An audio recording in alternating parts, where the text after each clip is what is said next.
দর্শক আপনাকে স্বাগত জানাচ্ছি। কাশ্মীর সীমান্তে আবারও উত্তপ্ত পরিস্থিতি। যুদ্ধবিরতির ঘোষণা সত্ত্বেও ভারতীয় সেনাবাহিনীর অভিযানে প্রাণ গেল অন্তত 7 জন পাকিস্তানি রেঞ্জারের।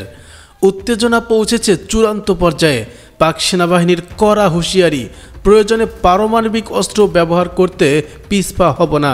এই ভিডিওতে আমরা জানব ঠিক কী ঘটেছে কাশ্মীরের যুদ্ধবিরতির পরেও ভারত কেন এখন হামলা চালাচ্ছে, পাকিস্তানের সামরিক প্রতিক্রিয়া কতটা বাস্তব, আর পারমাণবিক যুদ্ধের হুমকি কি শুধুই ভয় দেখানো নাকি বাস্তব ঝুঁকি।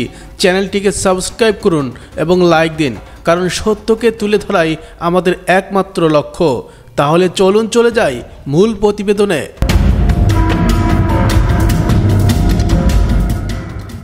যুদ্ধবিরতি কিন্তু কেন হামলা? 2021 সালের ফেব্রুয়ারিতে ভারত ও পাকিস্তান যৌথভাবে ঘোষণা দিয়েছিল কাশ্মীর সীমান্তে যুদ্ধবিরতির। দুই দেশের মধ্যে একটি বাক চ্যানেল আলোচনা চলছিল কূটনৈতিক সম্পর্ক স্বাভাবিক করার জন্য। কিন্তু 2025-এর মে মাসে হঠাৎ করেই ভারতীয় সেনা লাইন অফ কন্ট্রোল অতিক্রম করে পাকিস্তানের নিয়ন্ত্রিত একাধিক পোস্টে হামলা চালায়। ভারতের দাবি এই পোস্টগুলো থেকে অনুপ্রবেশের চেষ্টা করেছিল এবং তারা শুধু প্রিএম্পটিভ স্ট্রাইক চালিয়েছে। কিন্তু পাকিস্তান বলছে এটি সরাসরি যুদ্ধবিরতির লঙ্ঘন ও যুদ্ধ ঘোষণার সমান।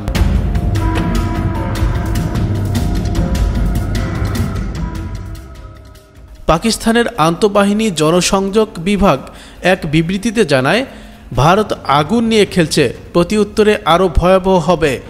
এক সিনিয়র সেনা কর্মকর্তার কথা, আমরা কূটনীতির পথ খোলা রেখেছি, কিন্তু সীমান্তে যদি রক্ত ঝরে তাহলে তার জবাব গোলায় হবে, গর্জনে হবে। এমনকি তারা ইঙ্গিত দিয়েছে যদি প্রয়োজন হয় তাহলে ট্যাকটিক্যাল নিউক্লিয়ার অস্ত্র ব্যবহারের কথাও ভাবতে হবে।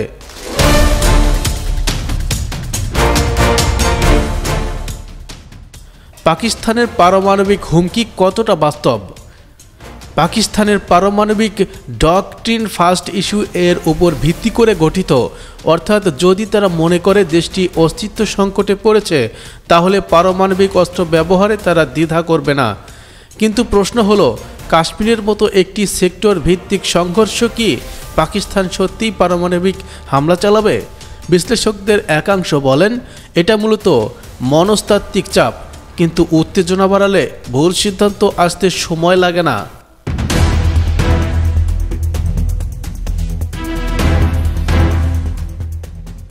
ভারতের কৌশলগত উদ্দেশ্য। ভারতের সাম্প্রতিক হামলার পেছনে রয়েছে দুটি লক্ষ্য। এক, কাশ্মীর ক্রমবর্ধমান অনুপ্রবেশ ঠেকানো। দুই, ঘরোয়া রাজনীতিতে দৃঢ় প্রধানমন্ত্রী হিসেবে ভাবমূর্তি তুলে ধরা। অনেকেই বলছেন ভারত সরকার এই পদক্ষেপ জাতীয়তাবাদী চিত্রনাট্য এর অংশ, তবে এই খেলায় ঝুঁকি বাড়ছে।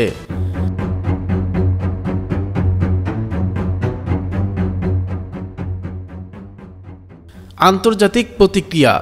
ওয়াশিংটন, বেইজিং ও মস্কো তিনটি প্রধান শক্তি উদ্বেগ প্রকাশ করে বলেন, ইউএন এর এক বিবৃতিতে বলা হয়েছে কাশ্মীরের পরিস্থিতি আরও খারাপ হলে দক্ষিণ এশিয়া ভয়াবহ মানবিক বিপর্যয়ের দিকে এগোবে।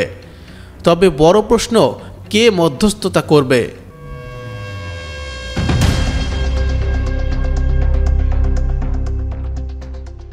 তাহলে কি হবে পরিণতি? পারমাণবিক অস্ত্র শুধু বাটনের অপেক্ষায়, আর একবার যদি সেই বাটন চেপে যায় তাহলে জিতবে কেউ না, হেরে যাবে মানবতা। কাশ্মীর শুধু আজ একটি ভূখণ্ড নয়, এটি দুই পরমাণু শক্তিধর অহংকার, ইতিহাস ও ভবিষ্যতের সংঘর্ষের প্রতীক। আপনার মতে এই উত্তেজনার শেষ কোথায়? পাকিস্তান কি পারমাণবিক হামলার পথে যাবে? কমেন্টে জানান আপনার মতামত। এই ছিল আজকের বিশ্লেষণ। ভিডিওটি ভালো লাগলে লাইক, শেয়ার ও সাবস্ক্রাইব করতে ভুলবেন না। দেখা হবে পরের ভিডিওতে। ততক্ষণ পর্যন্ত থাকুন নিরাপদে এবং সচেতনভাবে।